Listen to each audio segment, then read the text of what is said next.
Hi guys, welcome to spoof Tamil. இன்றைக்கி இந்த வீடியோவில் நம்ம பார்க்க போகிற படத்தோட த ஃபர்ஸ்ட் உமன். அதுக்கு முன்னாடி எல்லாருக்கும் ஹாப்பி நியூ இயர் விஷஸ் 2025. சரி வாங்க படத்தோட ஒன்லைன் பார்த்துடலாம். ஹீரோன் எப்படின்னா ஒரு அனாதையாக இருப்பாங்க. அவங்க ஒரு கான்வென்ட்டில் வந்து படிக்க வச்சு அவங்கள வந்துட்டு உருவாக்கியிருப்பார் ஒரு ஃபாதரியார். அதுக்கப்புறம் ரொம்ப வருஷத்துக்கு அப்புறமா அவர் ஹீரோனை கூப்பிட்டுட்டு வந்திருப்பார். இதெல்லாம் எதுக்கு நடக்குதுன்னா, இவங்க ஒரு பக்கம் வந்துட்டு ஒரு சீக்ரெட் ஆப்ரேஷனாக ஒன்று பண்ணிருப்பாங்க அந்த ஃபாதர் நன்னுங்கள்லாம் சேர்ந்து. அதாவது என்ன, ஒரு நன்னு மூலமாக ஒரு சாத்தானை பிறக்க வைக்கணும் அப்படிங்கிறக்காக இந்த மாதிரி சூஸ் பண்ணதில் அதில் பர்டிகுலராக ஒரு பொண்ணையை டார்கெட் பண்ணி எல்லாமே சுற்றி நடந்துட்டு இருக்குது. இது ஹீரோயினுக்கு பிடிக்கும். அதனால் ஹீரோயின் அந்த பொண்ணை காப்பாற்றிச்சா சாத்தான் பிறந்ததா, அதுதான் படத்தோட கிளைமேக்ஸ். இந்த வீடியோ பிடிச்சிருந்தா லைக்ஸ் பண்ணுங்கள், கமெண்ட் பண்ணுங்கள், சப்ஸ்கிரைப் பண்ணாதவங்க சப்ஸ்கிரைப் பண்ணிட்டு இந்த வீடியோ ரெக்கமெண்ட் பண்ணுங்கள். 18 வயசுக்கு மேலே இருக்க மட்டும் இந்த படத்தை பாருங்கள். ஏன்னா படத்தில் பயங்கரமான சீன்ஸ் எல்லாம் நிறையா வச்சுருக்காங்க.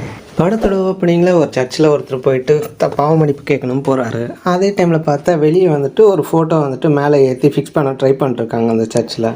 எனக்கு தெரிஞ்ச சர்ச்சில் வந்து என்னென்னா, இந்த மாதிரி சாத்தான் குழந்தை பிறக்கிறக்காக கன்னியாஸ்திரிகளை யூஸ் பண்ணுறாங்க, நீங்கள் தான் இதை மேல் இடத்துல சொல்லி தடுக்கணும் அப்படின்னு சொல்லி இவர் சொல்லிட்டுருக்கு. இதெல்லாம் சொல்லிட்டு இருக்கும்போதே அவர் பாட்டுக்கு ஃபாதரையாக நினச்சி வெளியே போயிடறாரு. இதெல்லாம் நடக்கிற காரியமா அப்படிங்கிற மாதிரி. இவரும் அவர் பின்னாடியே ஓடி போய், என்ன ஃபாதர் எதுவும் முடியாதா, இதுக்கு அந்த ஃபாதர் என்ன சொல்லலாம், மேலே இருக்க ஆண்டவனே இதுக்கு தீர்ப்பு கொடுப்பான் அப்படின்னு சொல்லும்போது மேலே வந்து ஏதோ கண்ணாடி தூள்லாம் கீழே விழுது. பார்த்தா அங்கே இவங்க மேலே தூக்கிட்டு இருந்த அந்த ஃப்ரேம் ஃபோட்டோ அப்படியே உடஞ்சி கீழே விழுது. அதில் இருக்க கண்ணாடி தூளெல்லாம் அந்த கேள்வி கேட்டவன் மேலே விழுது. சரி, அவனுக்கு தான் ஏதோ ஆயிடுச்சுன்னு பார்த்தா ஃபாதரோட பின்னாடி மண்டையில் அப்படியே மூளையே செருகிட்டு அந்த கம்பி ஒன்று போயிருக்கும். மன்னிப்பு கேட்க வரேன்னு சொல்லிட்டு இப்போ என்னையே குழிவுல தள்ளி விட்டல அப்படின்னு சொல்லிட்டு சிரிக்கிற மாதிரி அப்படியே படத்தோட இந்த மலை டீச்சர் தான் நான் படத்தோட ஹீரோயின். இவங்களை பிக்கப் பண்ணுறக்காக ஒரு தாத்தா வந்திருக்கார். அவர் ஒரு போப்பாண்டவர் மாதிரி இருப்பார். அந்த ஒரு சர்ச்சில் அந்த சர்ச்சில் போயிட்டு அங்கே இருக்கிற கான்வென்ட் ஒன்று, அந்த கான்வென்ட்டில் நிறைய சின்ன பசங்க இருப்பாங்க, அனாதை பசங்க. அவங்களுக்கு கிளாஸ் எடுக்கணும்னு தான் இவங்க போயிருக்காங்க. அந்த கான்வென்ட் என்ட்ரன்ஸ்லேயே ஒரு பாட்டிமா வந்து டீச்சரை கட்டி பிடிச்சிட்டு, வாம்மா உள்ளவா, உனக்கு நிறைய விஷயத்த சொல்லித்தரேன் அப்படின்னு சொல்லி கூப்பிட்டு போயிடுறாங்க. அங்கே வெளியே அந்த ஃபாதர் நின்றுட்டு வழி அனுப்பி விட்டுறாரு. இப்போ உள்ளே வந்து ஒவ்வொரு ரூமாக யார் யார் எங்கே இருக்கா அப்படின்னு சொல்லிட்டு இருக்குமோ, இந்த பொண்ணு கொஞ்சம் பிடிவாத பொண்ணு, கொஞ்சம் பார்த்து இருந்துக்கோ அப்படின்னு சொல்லியிருப்பாங்க ஹீரோ. அங்கே ஏதோ குழந்தை அலறு சத்தம் கேட்டோன்னு அந்த பாட்டிமா நான் இப்போ வரமான்னு சொல்லிட்டு போயிருப்பாங்க. அங்கே ஒரு நோட்டீஸ் போர்டில் நிறைய ட்ராயிங் வரைஞ்சிருக்கோம். அதை பார்த்துட்டு அங்கே பக்கத்தில் இருக்க டோர் ஓப்பன் பண்ணால் அப்போ தான் இந்த படத்தோட குட்டி பீஸ் அது ஒன்று காட்டுறாங்க. இந்த பொண்ணை நம்ம சாரானே வச்சுப்போம். சாரா என்ன பண்ணுறா, ஹீரோனை பார்த்தோன்னா அவள் கண்ணத்தை வந்து நக்கி எடுத்துருவான். இதை பார்த்தோன்னா அட்டடா என்னடா இது லெஸ்பியன் படமா அப்படிங்கிற மாதிரி தான் இருக்கும். ஏன்னா படத்தில் வர்ற எல்லாருமே வந்து ஹீரோனை ஏதோ ஹைட்டர் ரெடி தான். பாட்டிமா மறுபடியும் திரும்பி வந்துட்டு தரன்னு இழுத்துட்டு வந்துடுவாங்க ஹீரோனை. அந்த பொண்ணு ஒரு டைப் உசாராருமா அப்படின்னு சொல்லிட்டு ஹீரோனுக்கு தனியாக ஒரு ரூம் கொடுத்துருப்பாங்க. அங்கே போய் அவங்க ப்ரேயர் பண்ணிட்டு இருக்கும்போது பயங்கர அமானுஷமெல்லாம் அப்படியே சவுண்டு கேட்க ஸ்க்ரீன் துணியை பார்ப்பாங்க. ஸ்க்ரீன் கழட்டி போட்ட ஒரு ட்ரெஸ்ஸில் வந்துட்டு ஒரு பேய் மாதிரி வருவாங்க. என்னது நீ கூப்பிட்டியா அப்படிங்கிற மாதிரி திரும்பும். அதை பார்த்தோன்னா ஹீரோனை அலறிட்டு இருப்பான். அங்கே பக்கத்தில் இன்னொரு ரூமில் வந்துட்டு ஒருத்தி ஒரு ஐடியார், என்ன நீ தான் புதுசாக அந்த ரூம்மேட்டா அப்படிங்கிற மாதிரி ஹீரோன் வந்து கேட்பா. ஆமாம் ஒன்று இவர் ட்ரெஸ் சேஞ்ச் பண்ணிட்டு அப்படியே பேசிட்டு இருப்போம். இவன் ஒரு போலி கன்னியாஸ்திரி, அதாவது என்ன சரக்கு தம்மு டிஸ்கோ அப்படி இப்படின்னு சுற்றுறவன். இங்கே ஃபார்மாலிட்டிக்காக இங்கே கன்னியாஸ்திரி வேலை பார்க்குறமா வந்து ட்ரெஸ்ஸை மாற்றிட்டு வருவான். இவன் அப்படி இருக்கும்போது இவ்வளோ நைஸாக பேச்சு கொடுத்துட்டுப்பா. அதே மாதிரி இங்கே நிறைய கன்னியாஸ்திரிங்க இதே மாதிரி தம் அடிச்சுட்டு அவங்க பாட்டு டபுள் மீனிங்கில் பேசிட்டுலாம் இருப்பாங்க. ஹீரோனுக்கு இதெல்லாம் புதுசாக இருக்கும். எல்லா பெட்லேயும் சின்ன பசங்க இருக்காங்களா, ஹீரோயின் போய் செக் பண்ணிட்டு வரும்போது பார்த்தா அந்த சாராவோட பெட் எம்டியாக இருக்கும். அங்கே போய்ட்டு எதில் பார்த்தா அவள் அலறல் சத்தம் கேட்டு அந்த ரூம் டோர் வழியாக பார்த்தா திடீர்னு கன்னியாஸ்திரிங்களாம் அந்த டோரை க்ளோஸ் பண்ணி விட்ருவாங்க. அப்புறம் அங்கே இருந்துட்டு போனால் திடீர்னு இவன் ஷோல்டரை யாரை கை வைப்பாங்க. அப்படி பயந்து திரும்பினா அவள் ஃப்ரெண்டு. இப்போ ஹீரோயின் ரூமை காட்டுறாங்க. அவர் ரூம்மேட் பொண்ணு ஹீரோயினுக்கு பலான ட்ரெஸ்ஸை போட்டு விட்டு ஏதோ ஐட்டம் மாதிரி ரேஞ்சு விட்டா அவளுக்கு பார்த்துட்டு எப்படி இருக்க பாரு அப்படின்னு சொன்னால் எனக்கு ஏதோ நியூடாக இருக்க மாதிரி ஃபீல் ஆகுது அப்படின்னு ஹீரோயின் சொல்லுவாள். இப்படி தானே எல்லாமே ஓப்பனாக காட்டணும் அப்படிங்கிற மாதிரி அவள் கிளாஸ் எடுத்துகிட்டு இருப்பாள். அப்புறம் 2 பேரும் டிஸ்கோ கிளப் அப்படின்னு போயிடுவாங்க. அந்த பப்பில் 2 பெட்டி பசங்க வருவாங்க. ஒருத்தன் தாடி வச்சிருக்கோம், ஹீரோயினை வச்ச கண்ணு விடாமல் பார்த்துட்டு இருப்பான். இன்னொருத்தன் இந்த ஐட்டம் கேர்ள் மாதிரி இருக்கோலையே வச்ச கண்ணு விடாமல் பார்த்துட்டு இருப்பான். கடைசியில் ஹீரோயினும் அந்த தாடிக்காரனும் ஓரமாக போய் உட்காந்து பார்ப்பாங்க. அவங்க எல்லாம் டான்ஸ் ஆடிட்டு இருப்பாங்க. கடைசியில் ஹீரோயின் கேட்க எனக்கு ஒரு பெக் வாங்கி தர முடியுமா அப்படின்னு. நீ கேட்டு இல்லைன்னு சொல்லுவேனா அப்படின்னு சொல்லிட்டு சிரிச்சு பேசி கொடுத்துட்டு இருப்பான். அதுக்கப்புறம் அவன் போய் டான்ஸ் ஆட போயிடுவான். ஹீரோயினை பார்த்து பாபா நீ வந்து ஆடு அப்படின்னு சொல்லும்போது ஹீரோயின் பார்த்தா அவள் போட்டிருக்க மேலே இருக்க கவுனை கழட்டினா அதே ஓப்பனாக எல்லாமே தெரியும். அப்படியே போயிட்டு அவன்கிட்ட போய் கிஸ் அடிக்க சொன்னால் அவனுக்கு கடிச்சு துப்புற மாதிரி இவன் ரொம்ப ஆவேசமாகிடுவான். அப்புறம் அவனை நக்காரன். அந்த நைட்டில் ஜல்ஸாக பண்ணாங்களா இல்லையா நம்ம காட்டல. அதுக்கப்புறம் அடுத்த சீன் காட்டாமல் ஹீரோயின் தூங்கிட்டு இருப்பா. அவள் கண்ணில் ஏதோ சிலந்தி நகர்ந்து போகிற மாதிரி இருக்கும். அப்படியே அவள் தூங்கி எழுந்திரிச்சதுக்கப்புறம் என்ன ரொம்ப அடிச்சிட்டம் போல இருக்க அப்படின்னு அவள் ஃப்ரெண்டுகிட்ட சொல்லுவாள். அவளும் வந்து இல்லை நீ தெளிவாக தான் அந்த நான் தான் அவனை கூப்பிட்டு வந்தேன், இருந்தாலும் நான் வெளியே சொல்ல மாட்டேன் நடந்ததெல்லாம் அப்படின்னு சொல்லி ஹீரோயின் தன்னோட வாழ்க்கையிலே பெரிய தப்பு பண்ணாமல் ஜெபம் பண்ணிட்டுருப்பா. இதெல்லாம் ஓரமாக வந்துட்டு அந்த பாவ மன்னிப்பு ஃபாதர் அங்கேருந்து தூரமாக இதை கவனிச்சுட்டு இருப்பான். அதுக்கப்புறம் ஹீரோயினை தனியாக இருக்கும்போது அந்த பாவ மன்னிப்பு ஃபாதர் என்ன பண்ணுவான்னா பக்கத்தில் போய் இந்த மாதிரி அந்த அட்ரஸில் வந்துட்டு என்னை வந்து மீட் பண்ணுமா, நான் அவன்கிட்ட தனியாக பேசணும்னு சொல்லிடும். ஹீரோயின் அந்த சாரா பொண்ணு காணோன்னு ஒவ்வொரு கிளாஸ் ரூமாக தேடிட்டு வரும்போது ஒரு பாட்டிமா ஒரு டீச்சராக இருக்கும். அதுகிட்ட போயிட்டு எங்கன்னா பேட்ரூமில் இருக்கா, சொல்கிற பேச்சு கேட்கலாம் அங்கே தானே நம்ம அடைக்க முடியும் அப்படின்னு சொன்னால் அங்கே போய்ட்டு ஹீரோயின் பார்த்தா அவன் மட்டும் தனியாக உட்காந்துருப்பான். நானும் ஒரு காலத்தில் ஒன்றே மாதிரி தான் இருந்தேன், இப்போ நான் தெளிவாகிட்டேன் அப்படின்னு ஹீரோயின் சொல்லுவேன். அந்த சாரா பொண்ணை காணோன்னு ஒவ்வொரு ரூமாக தேடும்போது அது ஒரு ஆப்ரேஷன் தேட்டர் மாதிரி இருக்கும். அங்கே உள்ளதுன்னு பார்த்தா ஒரு குழந்தை அப்படியே வெளியே எடுக்கிற மாதிரி இருக்கும். அந்த குழந்தைக்கு பதிலாக அந்த பிறப்புறுப்பில் வந்துட்டு ஒரு பெரிய ராட்சச கை ஒன்று வரும். அப்படி ஹீரோன் மயங்கி என்னம்மா நீ டீச்சர்னா ஸ்ட்ராங்காக இருப்பேன் பார்த்தா இப்படி பொத்துன்னு விழுந்துறியா அப்படின்னு சொல்லி எல்லாரும் அட்வைஸ் பண்ணிட்டுருப்பாங்க. கொஞ்சம் மறப்பாக வச்சுருக்கேன் நான்.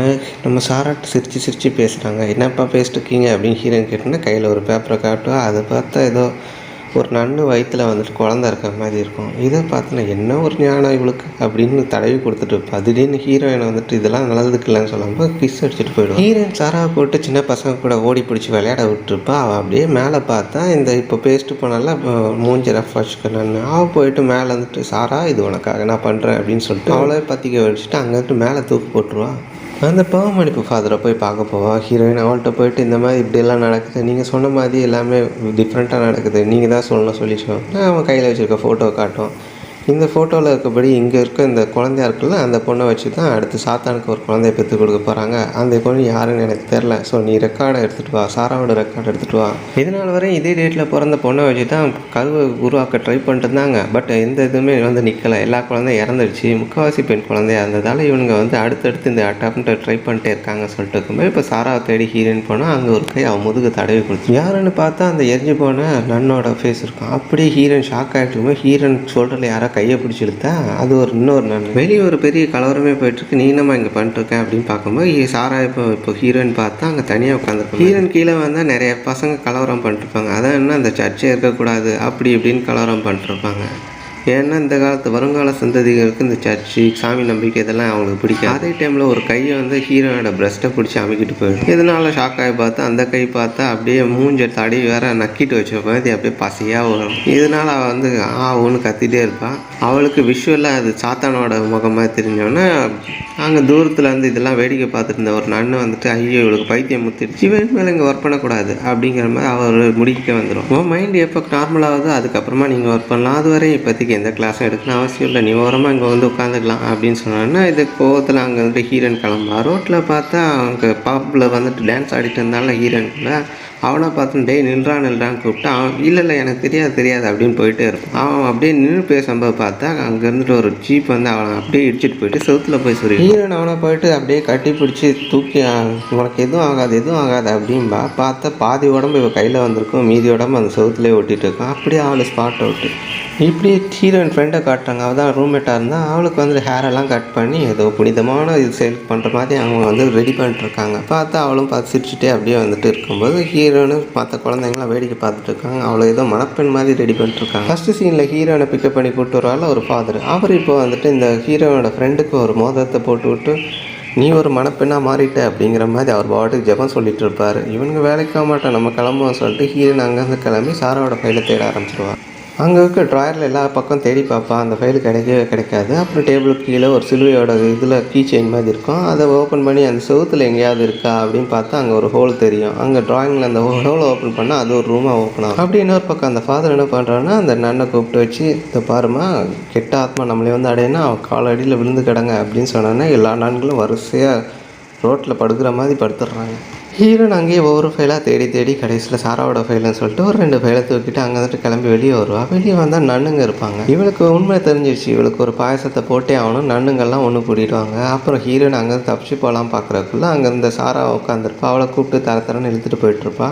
இப்போ 2 பேரையும் தரத்தரம் பிரித்து ஹீரோயினை ஒரு ரூமில் அடைச்சி வச்சுருவாங்க. எல்லா நன்களும் ஒன்று கூடி ஹீரோயின் மேலே விழுந்து அப்படி இப்படின்னு WWF மேட்ச் வேறு போயிட்டுருக்கோம். இதெல்லாம் வேடிக்கை பார்த்துட்டு இருந்த அந்த சாரா அலர்வா டீச்சரை விட்டுருங்க கத்தி அலறும்போது ஹீரோயின் அவள் உள்நாக்கு அதாவதுனா மேலே பார்த்தா வாயை திறந்துருக்கும்போது மேலே பார்த்தா அவளுக்கு வாய்க்கு மேலே வந்து அப்படியே 666ன்னு போட்டுருவோம். இதை பார்த்து ஹீரோயின் இன்னும் ஷாக். ஹீரோயின் என்ன பண்ணோன்னா சாராவை பிடிச்சி நம்ம எப்படியாவது இங்கேருந்து எஸ்கேப் ஆகலாம், நீ ஒன்றும் கவலைப்படாத அப்படின்னு ஆறுதல் சொல்லிட்டு இருக்கும்போது எல்லா நானுங்களும் ஹீரோயின் மேலே விழுந்து மறுபடியும் கபடி விளையாடிட்டு இருப்பாங்க.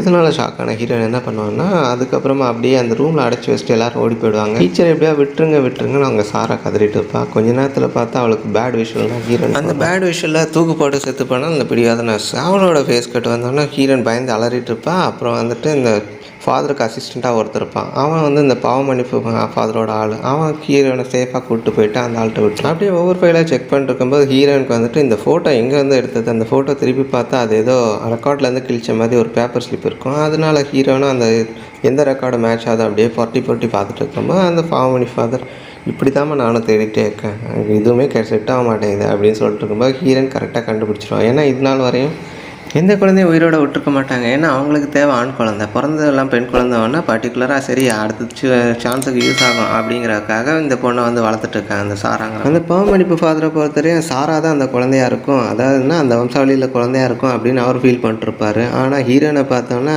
வம்சாவளியில் வர்ற குழந்தை தானாக தான் இருக்குன்னு ஹீரோன் கரெக்டாக கெஸ் பண்ணிடுவாங்க. ஹீரோன் அப்படியே ஷாக்கில் அந்த ஃபோட்டோவை பார்க்க அவளுக்கு வந்துட்டு அந்த பார்ட்டியில் நைட் என்ன நடந்ததுன்னு காட்டும். அந்த கூட தாடி வச்சவர் என்ன பண்ணிப்பான்னா ஹீரோனை கூப்பிட்டு போயிட்டு அங்கே சாத்தான்கள் இருக்க இடம், இவன் ஃப்ரெண்டு எல்லாருமே அங்கே வந்துட்டு இந்த நன்னுங்க காஸ்டியூம் போட்டு நிற்பாங்க. அங்கே ஒரு சாத்தான் வந்துட்டு கையெல்லாம் ஏலியன் மாதிரி இருக்கும். அது ஹீரோனை பயங்கரமாக சம்பவம் பண்ணி விட்டுருக்கு. அது எப்படி சம்பவம் பண்ணது நமக்கு விஷுவலாக காட்டுவாங்க. ஹீரோனை ரெஸ்ட் இல்லாமல் படுக்க வச்சுட்டு தலையில் ஒரு முக்காடை போட்டு கழுத்தை இறுக்கிடுவானுங்க. அதுக்கப்புறமா அவங்க யார் பண்ணுறாங்கன்னு தெரியக்கூடாதுன்னு பார்த்தா அந்த துணி பார்த்தா சாக்ஸு துணி மாதிரி இருக்கும். மங்களாக ஒரு விஷுவல் தெரியும். அதில் அந்த சாத்தானோட உருவத்தை காட்டுவாங்க. அப்படியே அவள் உடம்பெல்லாம் ஏதோ சிலந்தி ஊறுற மாதிரி இருக்கும். அப்புறம் ஒரு கொடூரமான கை வந்துட்டு அவள் தொப்புலாம் பிடிச்சி அழுத்துற மாதிரி. அதுக்கப்புறம் அவள் மேலே ஏறி விட்டு போயிருக்கும். இவ்வளோ விஷயம் ஹீரோயின் கண் முன்னாடி வந்து போனால் நான் அழுதுட்டு பையனை ஏமாற்றிட்டாங்க கதறி அழுதுட்டு இருக்கும்போது பக்கத்தில் இந்த பாவமணி ஃபாதரும் அசிஸ்டன்ட் அதெல்லாம் ஒன்றும் இல்லை அப்படின்னு சொல்லும்போது பாவமணி ஃபாதர் இவ சொல்கிற மாதிரி இவ தான் அந்த சைல்டாக இருந்ததுன்னா என்ன ஆகும் அப்படின்னு சொல்லிட்டு முடிய விலைக்கு பார்த்தா அது 666 சாத்தானோட குழந்தைய பெற்று கொடுக்க போகிற அந்த பொண்ணே ஹீரோயின் தான் அப்படின்னு தெரிஞ்சோன்னே ஹீரோயின் ரொம்ப பேய் பிடிச்ச மாதிரி அப்படியே உட்காந்துருப்பா. அவளை கொண்டு போயிட்டு மறுபடியும் அந்த கான்வென்ட்டில் போய் சேர்த்து விடணும்னு சொல்லிட்டு அந்த பாவமணிப்பு ஃபாதரும்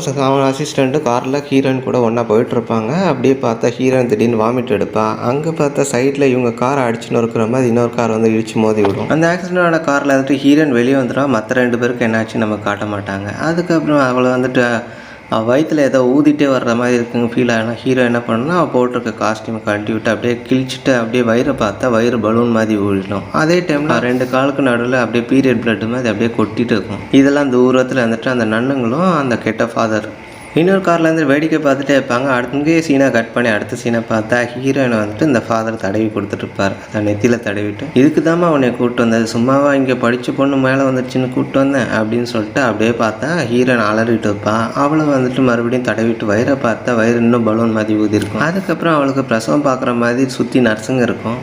இந்த பேட் ஃபாதர் என்ன பண்ணுவான்னா அதெல்லாம் ஒன்றாவாதமாக நான் பார்த்துக்கிறேன் அப்படின்னு சொல்லிட்டு ஹீரோயோட வயிற்றில் அறுப்பு போட்டு உள்ளே இருந்துட்டு அந்த பலூன் மாதிரி ஒரு இது அப்படியே வெளியே எடுத்துருவான். அதுதான் அந்த சிசுவோட கதை. அப்புறம் அந்த ரவுண்டு பலூன் மாதிரி இருக்கிறத அறுத்து அதில் வந்துட்டு குழந்தைய வெளியே எடுத்துருவார் இந்த ஃபாதர். அவ்வளோதான், எல்லாருமே வந்துட்டு சந்தோஷமாக அப்படியே பார்த்துட்டு இருப்பாங்க. பார்த்தா ஹீரோன்னு ஷாக் ஆகி பார்த்துட்டு இருப்பேன். எல்லாரும் என்ன குழந்தை அப்படின்னு ஃபாதர்கிட்ட கேட்கும்போது பார்த்தா பெண் குழந்தை ஒன்று இருக்கும். ஐயோ அப்படின்னு சொல்லும்போது பார்த்தா அந்த குழந்தை பக்கத்தில் இன்னொரு குழந்தை இருக்கும். அதாவது ட்வின்ஸு பிறந்திருப்பான். அந்த இன்னொரு குழந்தை என்ன இதுன்னு பார்த்தா அது வந்துட்டு மேலாக இருக்கும். ஸோ ஒரு மேலே ஒரு பெண் குழந்தை 2மே பிறந்திருக்கு ஹீரோயின். இப்போ எல்லாம் நாங்களும் தலையில் போட்டிருக்க முக்காடை எடுத்துகிட்டு முடிய வரிச்சு போட்டு இப்போதாம நல்லது பண்ணியிருக்கேன், சாத்தான் வரவுக்காக நாங்கள் எத்தனை வருஷம் தவம் கடந்துட்டு இருக்கோம் தெரியுமா அப்படிங்கிற மாதிரி பேசிட்டு இருப்பாங்க. என் குழந்தை என் கண் முன்னாடி காட்டுங்க ஹீரோயின் கதறிட்டு இருப்பா. அதனால அங்கே வந்துட்டு பாட்டிமா ஓடி வந்துட்டு உனக்கு இல்லாதம்மா பாருமா அப்படின்னு சொல்லிட்டு அந்த குழந்தைய கண்ணுகளை காட்டிட்டு அப்படியே பக்கத்தில் வந்து முடிய தடையிட்டு இருப்பான். அதே டைமில் அந்த பேட் ஃபாதரும் வந்துட்டு பரவாயில்லையே நினச்ச மாதிரி எல்லாத்தையும் சாதிச்சிட்டியே அப்படின்னு சொல்லும்போது கடுப்பில் வேணும்னா பக்கத்தில் கத்தி எடுத்துட்டு அந்த பேட் ஃபாதர் கழுத்திலே சொல்லிடும். அந்த பேட் ஃபாதரை போட்டு தள்ளதுக்கு அப்புறமா ஹீரோயின் கையில் அந்த சாத்தானோட குழந்தையான ஆண் குழந்தைய கையில் வச்சுட்டு குத்தி கிழிக்க போகிறேன் அப்படின்னு சொல்லிட்டு இருப்பா. அங்கே சுற்றி இருக்க நன்னுங்க ஆளுங்க எல்லாமே ரவுண்ட் அப் பண்ண ஆரம்பிச்சு. இதெல்லாம் தூரத்தில் இருந்து வேடிக்கை பார்த்துட்டு இருப்பான் அந்த சாரா. ஹீரோயின் பிடுங்க அந்த பாட்டிமா பக்கத்தில் போகும். நீங்கள் இருங்க நான் பார்த்துக்கிறேன் அப்படின்னு சொல்லி ஹீரோயின் ஃப்ரெண்டான அந்த பப்பு கூட்டு போனால அவள் இப்போ நன்னா தானே இருக்கா. அவள் ஹீரோனை கட்டி பிடிச்சி வயிற்றில் ஒரு கத்தியை சொல்லிவிடுவா. ஹீரோயின் பொத்துன்னு விழுந்து கையில் குழந்தைய வாங்கிட்டு போயிடுவாங்க. மற்றவங்க சொல்லுவாங்க அது பெண் குழந்தை தான் போய் சாவட்டும் அப்படின்னு சொல்லிட்டு அவளையும் அந்த பெண் குழந்தையும் அங்கே நெருப்பு உள்ள போட்டு அந்த ரூம் பற்ற வச்சுட்டு போயிடுவாங்க. ஹீரோயின் தானும் தன் குழந்தையும் இந்த நெருப்பில் அழிஞ்சு போக போகிறோம் அப்படின்னு கதறி எழுதிட்டு இருக்கும்போது பார்த்தா திடீர்னு சாரா பொண்ணு உள்ளே வந்துட்டு நமக்கு இங்கேருந்து தப்பிச்சிடலாம் அப்படின்னு சொல்லிட்டு அவளை காப்பாற்றி கூப்பிட்டு போயிடும். அந்த சாத்தான ஆண் குழந்தைய வளர்க்க அங்கே இருக்க நன்னுங்கெல்லாம் பிளான் பண்ணி வளர்த்துட்டு இருப்பாங்க. அப்படியே வந்துட்டு இந்த ஃபாதரை போய் சேர்ந்துட்டார், அடுத்த ஃபாதரை சூஸ் பண்ணும் அப்படின்னு அவங்க ஒரு ரெக்கார்டில் நோட் பண்ணி ஒட்டிட்டு இருப்பாங்க. ஹீரோயின் சாரா அந்த புதுசாக பிறந்த குழந்தை இவங்க 3 பேர் தனியாக ஒரு குடும்பத்தமாக வாழ்ந்துட்டு இருக்காங்க. ஒரு 6 வருஷம் கழிச்சு என்ன நடக்குதுங்கிறத நம்ம காட்டிட்டு இருக்காங்க. அப்படியே பார்த்தா அந்த பாவமணிப்பு ஃபாதர் மறுபடியும் ஓடி வந்துட்டுமா உனக்கு ஒரு ஆபத்து இருக்குது, இந்த தடவை சாராவை தூக்கிட்டு போயிடுவாங்கன்னு நினைக்கிறேன் அப்படின்னு சொன்னால் அவங்க உங்களுக்கு தேடி வந்துட்டு இருக்க சான்ஸ் இருக்குது அப்படின்னு சொல்லி எல்லாம் ஒன்றால் வர்றது அவனை பார்த்தலேருந்து எனக்கு 7:30 ஸ்டார்ட் ஆகிடுச்சு அப்படின்னு சொல்லி ஹீரோயின் கண்ணை வச்சுட்டு நிற்பான். மரியாதை எங்கேருந்து கிளம்பியோ இல்லை போட்டு தள்ளவாங்க கண்ணை வச்சுட்டு என்னன்னா ஓகே நான் கிளம்பிடுறேன் அப்படின்னு சொல்லிட்டு அந்த ஆள் போகிற மாதிரி படத்தை முடியும். இந்த வீடியோ பிடிச்சிருந்தா லைக்ஸ் பண்ணுங்கள், கமெண்ட் பண்ணுங்கள், ஷேர் பண்ணுங்கள், சப்ஸ்கிரைப் பண்ணாங்க சப்ஸ்கிரைப் பண்ணிட்டு பக்கத்தில் இருக்க பெல் ஐக்கான் கிளிக் பண்ணி ஆல் கொடுத்துருங்க. நெக்ஸ்ட்டு என்ன மாதிரி வீடியோ வேணுங்கிறது நீங்கள் கமெண்ட் பண்ணிங்கன்னா அதுக்கேற்ற போஸ்ட்டு போடப்படும்.